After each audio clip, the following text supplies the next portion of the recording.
قل هذه سبيلي أدعو إلى الله.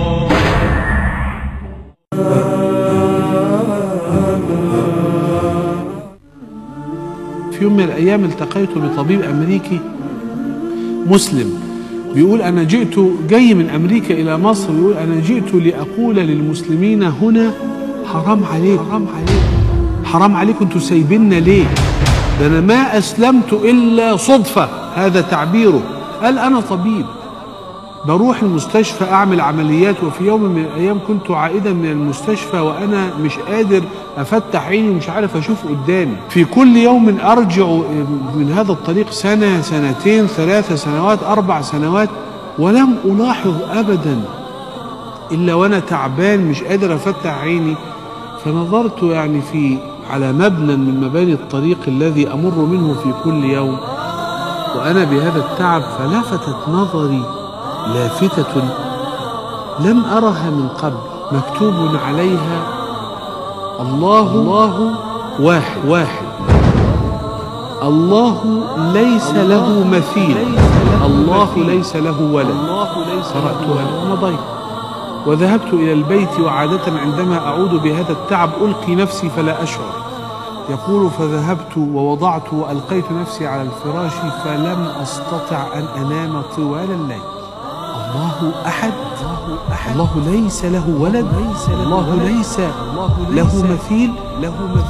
هذا الكلام أنا يعني هو في داخلي. فطرة الله التي فطر الناس عليها لا تبديل لخلق الله، ذلك الدين القيم ولكن أكثر الناس لا يعلمون. هذا الكلام أنا يعني هو في داخلي، لكن أنا لم أسمع من يقول به من قبل. من الذي يقول هذا؟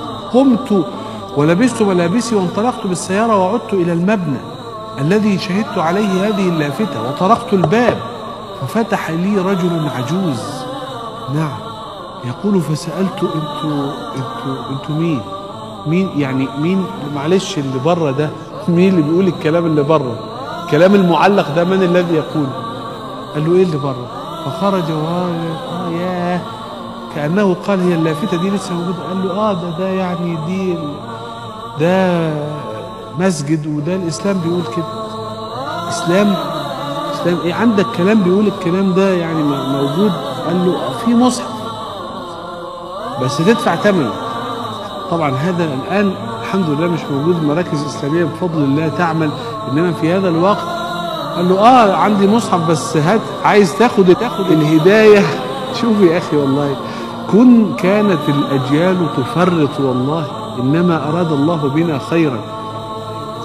فيقول فدفعت له ثمن المصحف، وأخذت مصحف مفكك من بعضه كده قديم، وأخذته يعني طبعا ترجمة الآيات الإنجليزية. يقول وقرأته وفي كل صفحة أشعر أن شيئا يدخل بداخلي بقوة. يقول حتى إذا ما وصلت إلى آخر صفحة وجدت الآية على رأسها تقول قل هو الله أحد.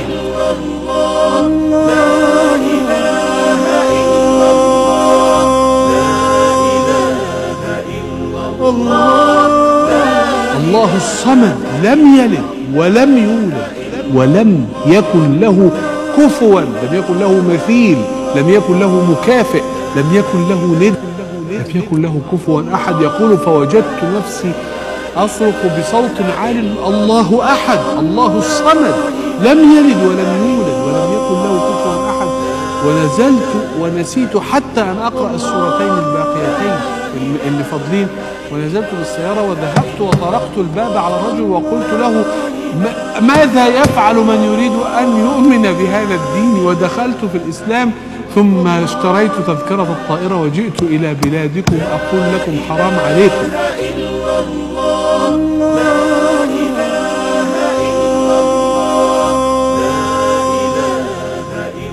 الله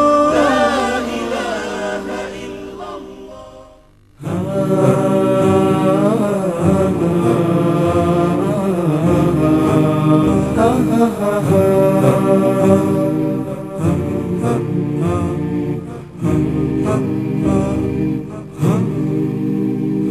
ha